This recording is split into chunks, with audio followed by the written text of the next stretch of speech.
Good morning on the BREEKY Show with Scotty. It is getting very close to, well, actually, it's 16 minutes away from 9 o'clock on this Thursday morning. A very good morning this Thursday morning. Great music there from B2M and Morley Morley La. Yeah, another great song. Joining me in the studio, it is a very, very good morning to Denise Gallo. Hello, Denise. How are you? Good morning, Scotty. I'm very well, and I can see you're well as well. And thank you for having me here at the radio this morning. Denise, it's always a pleasure. Now, Denise is an independent advocate and is a bit of an expert here in Kununurra and the Kimberley on the National Disability Insurance Service, which scheme, which NDIS, well, you wanted to come in and have a talk about this National Disability Insurance Scheme. It's been up and running for about 18 months, and it's a great scheme, and you know a lot about it. Tell us all about it. Thank you, Scotty, for that. Well, the National Insurance Disability Scheme has been around in Australia since the legislation was introduced in 2013. Different states have rolled it out at different points and in different fashion, and I'm not going to go into it because it's a bit of a long and convoluted story. However, in the Kimberley, we've seen it rolling in, out and about within the last 18 months. And is a fantastic scheme, is very generous in funding. However, it will take a moment before everybody is fully familiar with the scheme and can make the best use of it. That is why today I thought I may come to the radio and have a short yarn, trying to call in for people also to get in touch if they want more information or if they want some guidance, because there has been a little bit of confusion across the community. Okay, now it's been kind of run here in Kununurra through the Health and Wellbeing Program through Wunan. My position is appointed within the Wunan Foundation Health and Wellbeing kind of portfolios. And the NDIS is run, as I say, as a scheme, so it's a funding scheme. We got other agencies involved in the picture set interface in actually assisting with delivering the scheme and working with people that have got plans. We call them participants when people have got NDIS participants, plans. Yep. Participants. My role is particularly as an independent advocate to join the dot, to fill the gap, to map the services. And I actually cover the whole district. I cover the whole region, Scottish or East Kimberley. So I don't just cover Kununurra, but I cover Kalambaroo, Warman, Halls Creek, Dundun, Frogolo, Windham, and probably I forget many more places. And some of the it's huge, and some of the Tanamites, so some of the Jurabellan. Yeah. I mean, realistically, I'm not on the ground very often around the region, but I still was hoping to create a presence across the radio, because I know that people will listen to Warangari radio from all across the East Kimberley. Scott, you're very popular, eh? That's nice of you to say. Now, Denise, how many participants in the area? How long is a piece of string, Scotty? I don't know. Yes. And my problem is not so much how many, but we want to know that the many or the few that are in the scheme now or need to come into the scheme have the best possible experience, the best possible outcome, and experiences and outcomes that will be specifically meeting individual needs. So we don't have one size and one color that will fit everyone the same. The scheme is very much, Scotty, based on the principle of choice and control of each individual. And I want to emphasize, when we say disability, we want to emphasize the part that is the ability. So to make the best of what they want, they can, and that they aspire to do within the local community. Now, in general, how has the experience been for the participants in the last 18 months? Look, it's not for me to say. It can be a little fragmented because, like any new scheme, and especially in remote location, can be a little bit of tricky experience in the tethering and the teasing period of pulling a new system together. Also, I find what has been a little bit more challenging, Scotty, is shifting the focus and the mentality from a bulk funding type of approach, where it was very much this is what you get, to actually eliciting participation from the individuals. That is why we call them participants, because the individual, his or her family, his or her guardians, if people cannot represent themselves, are the ones to ask, what do you want in your life? How does your life roll day to day? What is it about? What do you like to do every day? How can the system assist you to fulfill those desires? So we can't say, oh, everybody will have funding for going playing golf, Scotty, like you, because some people, I dare say, would not like to play golf, Scotty. Not everybody likes it. Who?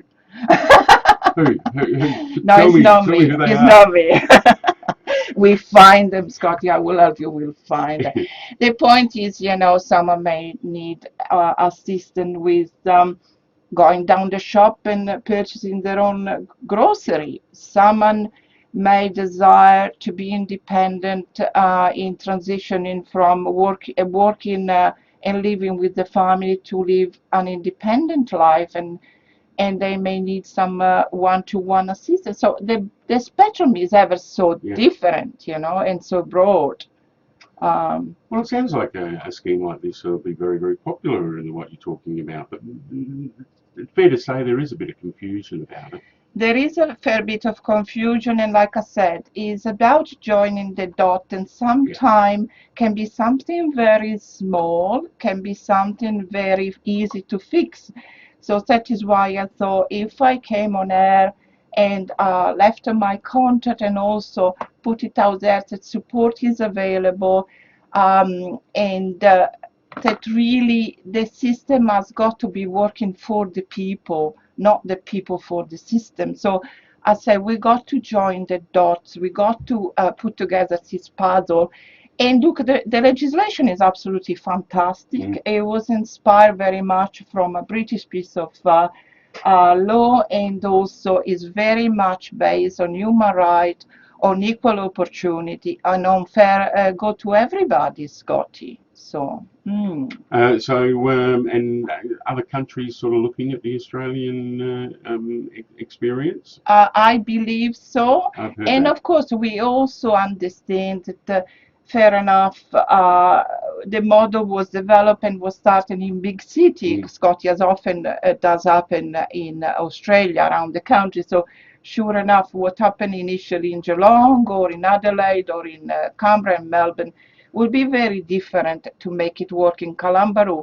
So in the settle, we all understand that we got some time to think a little bit outside the box, to be flexible, to be responsive to cultural needs, and also to geographic location, to meet people where they are at, and to make it work. And so this is where you come in quite a bit. You're there to facilitate, to help as much as possible.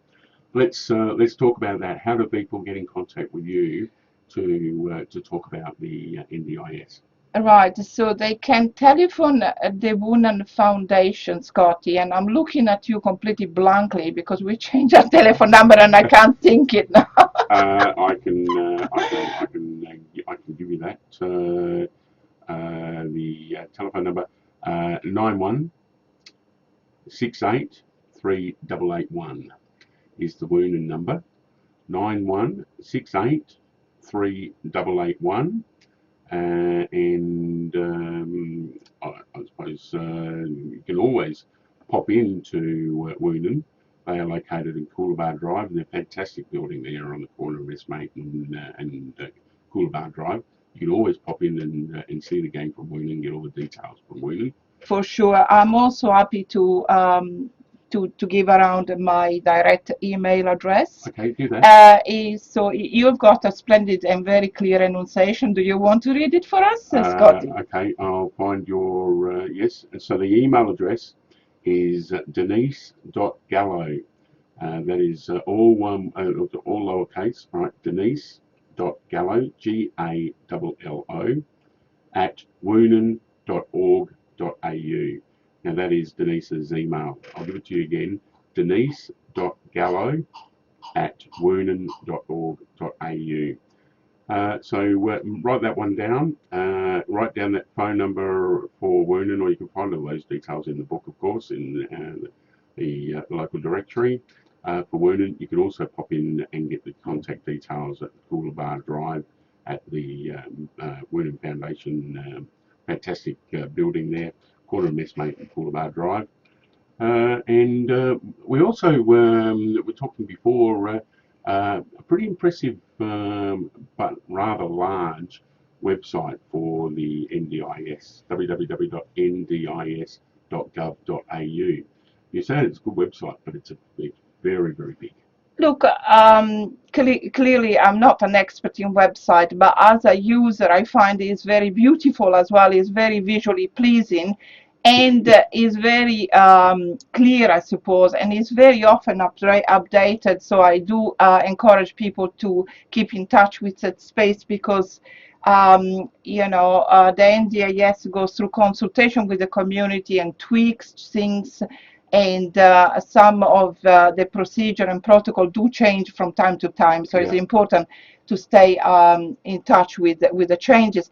And like many of these very large websites, it is very well developed, has got option for visually impaired, or you can change the font, you can change the color. So all of that is excellent. What people have fed back at times is a very large website. Some of these concepts, as I was explaining before, Scotty, are a little bit different, and some people have said or hinted that they may get a little bit lost and they're not sure what they're doing, where they're looking for, and what they are looking for. It's like anything else. If you know what you're looking for, everything is extremely simple. Yeah, absolutely.